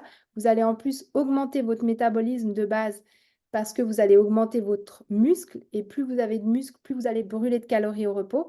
Donc, ce qu'on va chercher, c'est faire du sport intelligent. C'est pour ça que je vous dis, le bon entraînement sportif, ça va être à base de gainage. Alors, allez sur tout ce qui est pilates, allez sur tout ce qui est renforcement musculaire. Encore une fois, poids de corps, ça suffit. Mais des séances de 20-30 minutes bien intenses, d'accord, qui vont vraiment travailler le muscle. Et là, vous allez avoir un effet sur votre silhouette et un effet aussi sur votre masse musculaire et sur la tonification de votre peau. En plus de ça, vous allez activer donc le cortisol, vous allez mieux dormir et vous allez aussi avoir un effet sur l'humeur, puisque c'est connu, hein, le sport, c'est dur sur le moment, mais après, ça vous met dans un état de bonne humeur grâce aux hormones que ça, que ça emmène. D'accord? Donc voilà. Donc vraiment, oui, il y a un changement en termes de composition corporelle, mais encore une fois, ce n'est absolument pas immuable. Vous pouvez tout à fait le contrôler avec l'alimentation et avec le sport. Donc, quand on parle de bonnes habitudes de vie, on va parler aussi de sommeil. Et ça, c'est malheureusement un grand problème, je vais l'aborder. Et puis, vous avez aussi parfois aussi le microbiote qui change, donc, c'est-à-dire les bactéries qui sont dans votre système digestif qui vont être complètement altérées, notamment par tous ces changements aussi mentaux, puisqu'on s'est rendu compte que l'humeur affectait en fait le microbiote. Donc, pareil, là, si vous trouvez un sport que vous aimez, si vous vous mettez peut-être entre copines à le faire, ou si vous trouvez un programme où on vous emmène dans une manière de faire du sport qui vous correspond, qui sera sympa, vous allez être motivé. Et ça, c'est super important parce que c'est sur la longueur qu'on voit que les résultats tiennent. Donc, essayez d'avoir une routine sportive, de mettre en place une routine sportive. Parfois aussi, les femmes, c'est à cet âge-là qu'elles découvrent le yoga, puis qu'elles s'entraînent aussi par le yoga à tout ce avec tout ce qui est bah, renforcement musculaire aussi, hein, puisqu'on a du yoga qui est assez tonique. Le Pilates, moi, je recommande aussi beaucoup, vraiment. Le Pilates, c'est un très, très bon sport, surtout à l'âge de la périménopause. Ensuite, quand vous prenez, bah, pour toutes les raisons qu'on a vues de cette phase un peu dépressive, etc., on peut venir à en prescrire des antidépresseurs. Sachez que si vous prenez des médicaments, pareil, ça va avoir une influence sur votre microbiote. Donc, ça ne va pas aider au niveau de l'équilibre hormonal. Donc, encore une fois, vraiment, la clé, c'est de combiner l'alimentation et l'activité physique. Et puis, au niveau de l'alimentation, d'avoir une alimentation qui soit rassasiante. Donc là aussi, vraiment à base de légumes, à base de produits sains, de grains entiers. Ça va beaucoup plus vous rassasier que si vous prenez du pain blanc, des pâtes blanches, que vous mettez peu de légumes dans votre assiette, ou que vous essayez de contrôler votre alimentation, mais mal finalement, où vous allez peu manger, vous n'allez pas vous sentir rassasié. Ça va avoir un mauvais effet sur le mental. Et là, on l'a vu, ça dérègle encore une fois toutes les hormones. Au niveau du régime, moi, ce que je vous préconise, c'est vraiment ce fameux régime anti-inflammatoire, d'accord? C'est vraiment celui que je prône. J'aime pas parler, hein, de régime, mais par contre, quand on parle du régime anti-inflammatoire, c'est très simple. Ça va être les produits les moins transformés possibles, ça va être des bonnes huiles, des bons gras, d'accord? Donc, l'huile de lin, moi, c'est ce que je vous recommande. En plus, l'huile de lin, bah, elle est bourrée de phytoestrogènes. Donc, on l'a vu, hein, c'est des oestrogènes un peu naturels qui vont vous permettre d'augmenter votre taux d'oestrogène. Donc, huile de lin. Si vous ne trouvez pas d'huile de lin, vous pouvez aller sur l'huile de colza aussi, qui est pas mal. Effectivement, l'huile de bourrache, pourquoi pas. Mais en tout cas, une huile qui soit riche en oméga 3. Et puis, bah, contrôlez aussi la viande. Pas trop de viande, surtout pas trop de viande rouge. Soyez plus à base de poisson. On l'a vu, hein, de tout ce qui est protéines végétales, voilà, de produits vraiment entiers. Et ça, c'est un régime qui va favoriser la perte de l'inflammation, ou en tout cas, ça ne va pas faire emballer le taux inflammatoire. Tout ce qui est aussi bah, régime méditerranéen, hein, on est vraiment sur ces modes de régime-là. Ensuite, on l'a vu, il y a vraiment ce problème de sommeil. Tant que vous ne régularisez pas votre sommeil, vous allez avoir des problèmes au niveau de l'insuline, au niveau des hormones qui ne vont pas pouvoir suivre. Donc le sommeil, c'est vraiment aussi une grosse clé. D'où aussi l'idée de faire du sport, parce que généralement, quand on fait du sport, on bouge plus. Surtout qu'en période de périménopause, on est fatigué, donc va moins bouger, donc c'est le cercle vicieux vers le bas. Les aliments qui favorisent le sommeil, ça va être les aliments qui sont complexes au niveau des glucides, donc pas de glucides simples, éviter tout ce qui est farine blanche, riz blanc, voilà, tout ce qui est vraiment trop blanc, trop transformé, aller vers tout ce qui est complet, d'accord? Pain complet, pâtes complètes, tout ce qui est légumineuse, on l'a vu, etc. Pour favoriser le sommeil, il faut aussi favoriser la vitamine B9. Vous pouvez d'ailleurs faire une cure de vitamine B9 et de magnésium quand vous dormez mal. Mais les folates, donc la vitamine B9, c'est pourquoi on vous casse les pieds souvent quand vous êtes enceinte. Vous allez, pardon, les trouver dans tout ce qui est pois chiches, dans tout ce qui est thon, foie de bœuf, pommes de terre avec la pelure sur la peau des pommes de terre. Vous avez le saumon aussi. Vous avez de nouveau les graines de tournesol. D'ailleurs, vous pouvez voir en petit déjeuner, vous pouvez prendre cette fameuse crème Boudvig parce qu'elle est très riche en vitamine B9. Donc ça, elle est top et elle est top au niveau de la glycémie. Donc graines de tournesol, banane, poitrine de poulet. Ça, c'est les aliments un peu clés pour la vitamine B9. Vous avez aussi tout ce qui va être haricots, donc haricots rouges, hein, tout ce qui est haricots secs, les fèves de soja qui sont très bonnes. Et puis, vous allez axer de nouveau pour le sommeil sur le magnésium. Là aussi, vous pouvez faire une cure. Faites une cure de magnésium bisglycinate. C'est une certaine forme de magnésium qui est vraiment bien assimilée par votre corps. Magnésium, ça va aussi, vous allez aussi en trouver dans tout ce qui est graines de citrouille, de courge, graines de chanvre, graines de lin ou encore graines de chia. Donc tout ce qui est graines de manière générale. Et puis, il y a cette fameuse mélatonine. Donc, pareil, si vous avez vraiment des gros troubles du sommeil, vous pouvez en prendre. Ça, il faut plutôt vous rapprocher d'un naturopathe. Mais ça peut aider parce que tant que le sommeil n'est pas régulé, en fait, votre corps, il est en hypervigilance et souvent, vous ne perdrez pas de poids. Donc, si vous avez un problème de sommeil, c'est que vous êtes en état tout le temps d'hypervigilance. Et pour ça, eh bien, il faut réussir à réguler cet état parce que sinon, tant que vous êtes comme ça, vous n'arriverez pas à faire baisser la plupart du temps votre poids. C'est comme si je vous mettais avec un lion qui court derrière et puis que je vous dis, voilà, c'est le moment de méditer. C'est la même chose. C'est juste incompatible en fait avec votre état. Donc, la première chose à gérer, ça va être ce sommeil. Donc, la mélatonine, on va la trouver dans la mélatonine. Je vous raconte n'importe quoi, c'est ça. La mélanine, on va la trouver dans tout ce qui est pistache, champignons, riz rouge, graines de moutarde, blé, orge, tomate, poivron, tomate, je l'ai déjà dit, saumon, œuf cru, l'huile de lin de nouveau et levure de bière. Donc ça, c'est un peu le combo. C'est de se dire, on axe sur ces hormones-là et puis on essaye de retrouver le sommeil avec ça. Pas de viande rouge le soir aussi, parce que ça a tendance à exciter. Puis si vous voyez que ça ne joue pas, encore une fois, rapprochez-vous de tout ce qui est phytothérapie. Des fois, vous avez des plantes qui peuvent aider le soir, des tisanes qui peuvent aider le soir. Puis ça va vraiment pas. Regardez pour faire peut-être une cure de mélanine pour pouvoir voilà, réguler en fait ce problème de sommeil. Donc encore une fois, vous voyez, on est sur de l'holistique, c'est-à-dire on est sur l'alimentation, le sport et puis cette fameuse gestion des émotions. Moi, j'y travaille beaucoup. Et c'est là où je viens vous proposer de voir aussi cette période de ménopause comme une autre période, c'est-à-dire comme une période où on va travailler sur soi, sur ses émotions, sur ses ressentis, parce que c'est ce qui va aussi faire que les hormones vont réussir à se rééquilibrer. Et pour ça, moi, je vous incite à retrouver vraiment votre vrai être intérieur en tant que femme et à travailler sur vos émotions. Et ça, c'est un travail que je fais de plus en plus avec mes coachés. Et c'est juste un travail qui est magnifique parce qu'en fait, petit à petit, elles se révèlent, elles se redonnent le pouvoir et elles se rendent compte qu'elles ont absolument tout en elles, mais qu'elles n'en étaient pas conscientes.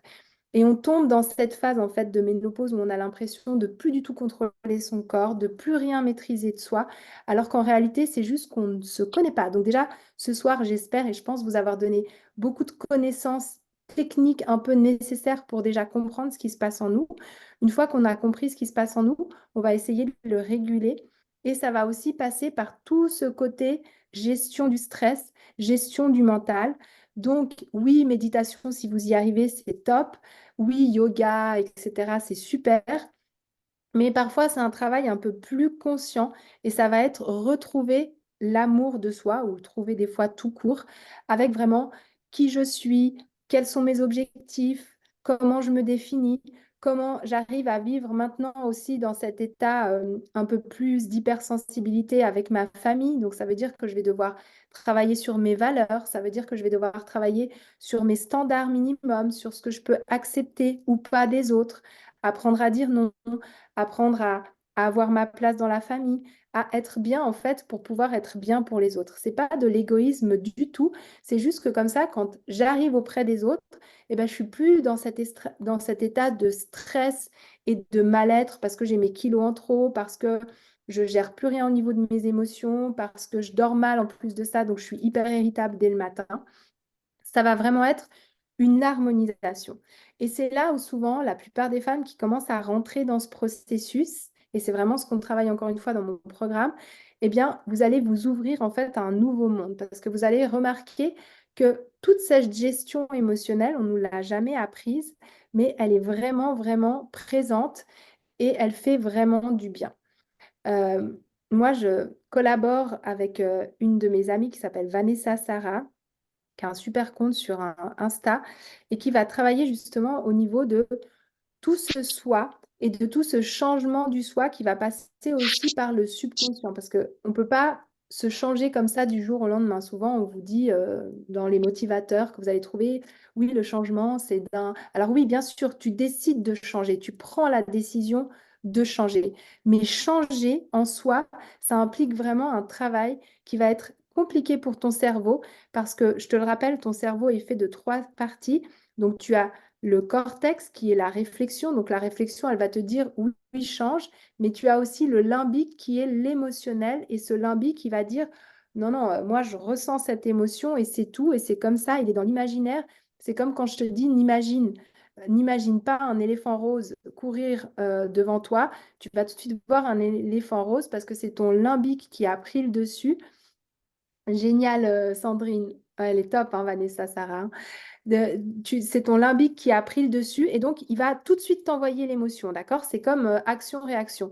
Et en plus de ça, tu as ton cerveau primaire, donc le cerveau archaïque, qui lui contient toutes les peurs, qui est là, qui va tout retenir, etc. Et du coup, ben, c'est très très compliqué d'aller changer son identité. Et si tu veux vraiment changer ton identité, il va falloir passer par ce qu'on appelle le subconscient, c'est-à-dire faire tout un travail qui va expliquer au-delà de la raison à ton cerveau pourquoi est-ce que tu veux changer. C'est pour ça que moi, je travaille beaucoup sur le pourquoi, c'est-à-dire que tant que tu n'as pas ton pourquoi, ton vrai, vrai pourquoi, tu réussiras jamais à changer. Tout ce que je t'ai donné là aujourd'hui comme astuce, c'est génial. Tu as peut-être pris 2 pages de notes et tout. Tu sais qu'il faut que tu manges tes haricots, ton tofu, toujours manger protéines, glucides, lipides, bien dormir, faire du sport. Ok. Si tu arrives, chapeau, et franchement, je l'espère. Si tu as une autre méthode, moi, je crois en la mienne, mais tant que tu réussis, je serai la plus heureuse. Par contre, d'expérience, je sais qu'on peut tout vous donner. Le problème, c'est l'implémentation, d'accord? Et je me mets dans le panier. Hein. Moi, je suis la première à vous dire que moi, j'ai aussi des coachs, que j'ai aussi une méthode, que voilà, je m'en sors pas toute seule non plus. Et c'est normal. Pourquoi? Parce que justement, ton cerveau va toujours être réflexion contre émotion. Et si tu n'apprends pas à manager tout ça et donc à recréer une identité de sportif, surtout si tu n'as jamais fait de sport, à recréer une identité de personne qui va savoir gérer ses émotions, qui va savoir être plus calme, mieux dormir, à apprendre comment bien manger, parce que sur le papier c'est joli, mais en tant que nutritionniste, si on existe, c'est bien parce que les seuls livres ne suffisent pas. Donc tout ça, ça se joue en fait au niveau de ton ancrage et au niveau de tes valeurs et de ton identité, d'accord? Et c'est tout le travail que j'ai fait, je ne te l'ai pas dit, je crois, en début de live. C'est tout le travail que j'ai fait dans ma dernière formation de life coach. C'est que justement, je suis allée encore un step au-dessus, c'est-à-dire que quand on fait une certification de life coach, eh bien, on accompagne les gens pour changer leur identité et pour justement les amener à avoir ce changement de manière agréable qui va perdurer sur toute la vie et pas juste, OK, je fais un régime, je me mets en mode guerrière et je mange pas de gâteau, je mange pas de chips, je fais pas d'apéro, je sors pas avec mes copines pendant tant de temps parce que je veux perdre mes tant de kilos.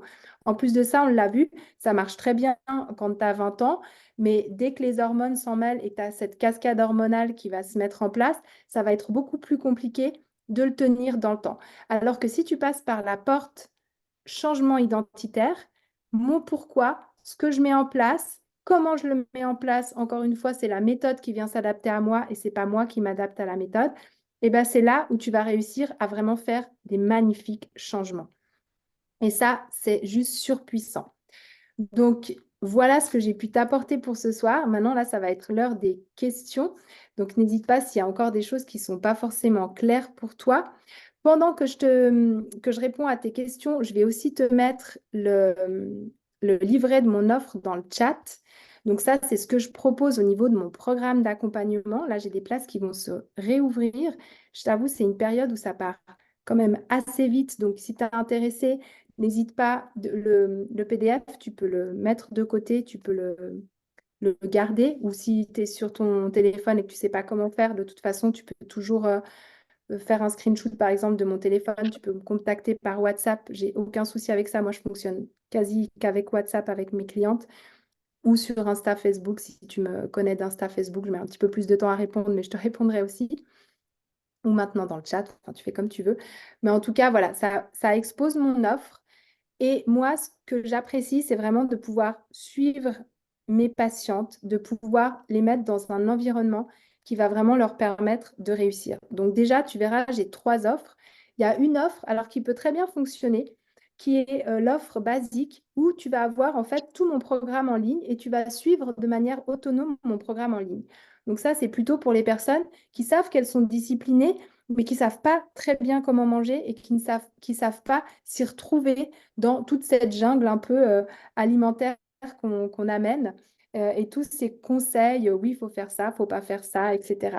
Donc ça, c'est une première offre qui te permet en autonomie d'apprendre à bien manger. Et franchement, j'ai plein de personnes qui ont d'excellents résultats avec ça. C'est l'offre basique. Après, j'ai une autre offre qui est un peu mon offre phare. Et elle, ça va être un accompagnement pendant 6 mois où justement, tu vas avoir toujours cette plateforme en ligne. Donc, tu vas pouvoir, quand tu veux, t'y connecter et apprendre tout ce qu'il faut en termes de notions alimentaires pour bien te nourrir. Tu as des menus, tu verras, j'ai tout détaillé dans le PDF. Et en plus de ça, tu as mon accompagnement et l'accompagnement de mon équipe. C'est-à-dire qu'on va être en live tous les mardis midi. On va faire une session où on va avancer, où tu vas pouvoir me poser tes questions. Et puis, on va avoir aussi 2 intervenants phares. Julie, qui travaille dans l'autonomie affective et qui va justement t'aider au niveau de la gestion de tes émotions et comment changer ce fameux discours interne pour réussir en fait à ne plus avoir de craquage, à ne plus parler négativement, à ne plus avoir cette baisse d'estime de soi qui est souvent malheureusement le résultat d'un régime puisque on ne va pas vraiment réussir à aller au bout de ce régime ou en tout cas d'avoir les résultats qu'on souhaite. Donc ça, c'est Julie. Elle va travailler sur tout l'aspect émotionnel et elle va t'apprendre à devenir toi-même indépendante au niveau de tes émotions et à être consciente de tes émotions et à les choisir. Et c'est un super job. Et il y a aussi Anne-Marie qui travaille avec moi, qui est diététicienne de pleine conscience alimentaire, parce que je t'en ai pas encore parlé ce soir, mais la pleine conscience, c'est une des énormes clés. Plus tu es consciente du moment présent et de ce que tu fais, plus tu es connecté à toi-même et plus tu vas être à l'écoute des signaux de ton corps. Donc, quand tu vas apprendre à réguler ton alimentation, il faut savoir que ton corps, il sait tout à fait en fait ce dont il a besoin. Et pour ça, il faut être capable d'être en pleine conscience. Et crois-moi, c'est tout un job. Donc, Anne-Marie, c'est son métier. Elle est spécialisée en pleine conscience. Elle aussi, elle pense qu'aucun aliment n'est interdit, etc. et tout, mais que tu dois toujours le manger en pleine conscience. Et elle te fait des ateliers 1 fois par mois de pleine conscience alimentaire où tu vas apprendre en fait à ressentir tous les bienfaits de l'aliment, à te nourrir des 5 sens. Et du coup, tu vas beaucoup moins être dans les quantités et dans cette frénésie alimentaire qui font que parfois on peut avoir des troubles d'hyperphagie. Par exemple, c'est le fait de craquer puis d'avoir besoin de manger beaucoup d'aliments, de tomber dans la boulimie. Il y en a hein, des personnes qui malheureusement se font ou pas vomir, mais en tout cas qui ont ce besoin comme ça de compulsion alimentaire. Donc tout ça, on va le travailler aussi. Et puis, simplement de craquage, hein, je rentre du travail à 17h, je dévalise le frigo, ou voilà, j'arrive pas à me contrôler comme je voudrais et je sais que c'est aussi pour ça que j'ai du poids en plus. Donc ça, c'est les personnes qui m'accompagnent. Après, je te laisserai voir dans le PDF, il y a 3 autres personnes qui interviennent de façon un peu moins régulière, mais qui vont aussi être autour de j'ai Cathy qui intervient autour de l'image de soi. J'ai Eline qui intervient autour du bien-être, puis notamment du yoga. Et j'ai Mathilde qui travaille dans le jeûne intermittent, parce que moi, ce n'est pas quelque chose que je pratique et je trouvais important d'avoir une personne ressource pour les personnes qui font déjà ou qui souhaitent mettre en place le jeûne intermittent. Donc voilà, c'est une offre qui est très très complète. En plus de ça, tu as mon WhatsApp, tu peux communiquer avec moi tous les jours, tu peux donc réguler avec moi. On a des rendez-vous aussi s'il le faut et tout. Donc c'est super accompagnant. Et puis il y a le vendredi matin, 30 minutes de sport avec moi où je te corrige via Zoom, où tu peux les faire avec moi. On est dans un groupe Telegram où tous les jours on communique, où je te mets aussi tous les replays des lives. Comme ça, si tu ne peux pas participer, tu as toutes les infos. Enfin voilà, c'est un super programme, donc je te laisse en prendre connaissance. Et si ça t'intéresse, il n'y a bien évidemment aucun lien où tu peux cliquer comme ça. C'est un programme qui est haut de gamme. Donc, on a un rendez-vous ensemble, on regarde ensemble si ça match, si ton objectif me semble compatible avec ce que je peux te proposer. De toute façon, c'est un programme qui est 100% satisfait ou remboursé. Mais je te rassure, je n'ai jamais eu à rembourser personne. Et du coup, on décide de travailler ensemble. Je décide de te dire OK pour intégrer le programme. Et là, c'est parti. Donc, tu l'auras compris, hein, pour bien sûr l'alimentation, mais tout ce qu'il y a aussi autour. Avec grand plaisir, Sandrine. Eh ben, tant mieux si c'était complet, tant mieux si ça vous a apporté ce qu'il vous fallait. Je pense vraiment que c'est toujours pareil, c'est avoir le paysage dépeint, puis après comprendre comment moi je peux me changer dans ce paysage-là, et toujours avec le respect de moi-même, avec l'envie d'avancer de manière complète, mais quelque chose dans lequel je sois en accord, en harmonie, hein. J'ai vu le mot passer d'ailleurs, harmonie, c'est vraiment ça, introspection, harmonie. Et encore une fois, oui, c'est une période qui fait peur. Je t'ai cité plein de symptômes pas sympas, mais il y a aussi des femmes qui la passent très bien cette période parce que justement, on est pleinement connecté à soi. On a pleinement des sensations qui viennent de nous-mêmes.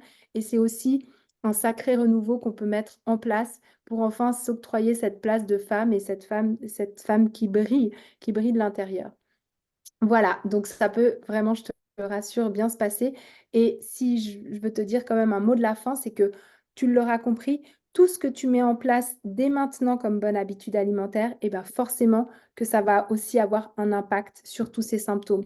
Donc l'alimentation, hein, c'est 80% de, du résultat de ce que tu vas avoir comme symptômes, etc. Donc plus tu mets en place une alimentation dès maintenant qui soit anti-inflammatoire, qui soit respectueuse de ton corps, qui aille déjà préparer le terrain de la meilleure façon que ce soit, plus tu passeras de manière douce cette période et tu pourras aussi du coup agir voilà, de manière vraiment importante. Et puis, prendre aussi ce pli de t'octroyer du sport, de t'octroyer du temps pour toi, d'avoir cette introspection en fait envers toi-même. Donc voilà, moi en tout cas, je peux tout à fait te proposer tout ça. Donc regarde, si tu as besoin, tu me contactes. Et puis d'ici là, je te souhaite une très belle fin de soirée. Je te remercie vraiment d'avoir été présente à ce live. C'était vraiment chouette. N'hésite pas si tu as des questions, hein, encore une fois. Et puis, je vous dis à très, très vite, parce que de toute façon, on continue sur les réseaux et voilà, sur le travail, sur le beau travail que vous êtes en train de faire sur vous-même, mesdames. Je vous embrasse. Je vous souhaite une très bonne nuit. Dormez bien et je vous dis à très, très vite. Tes questions.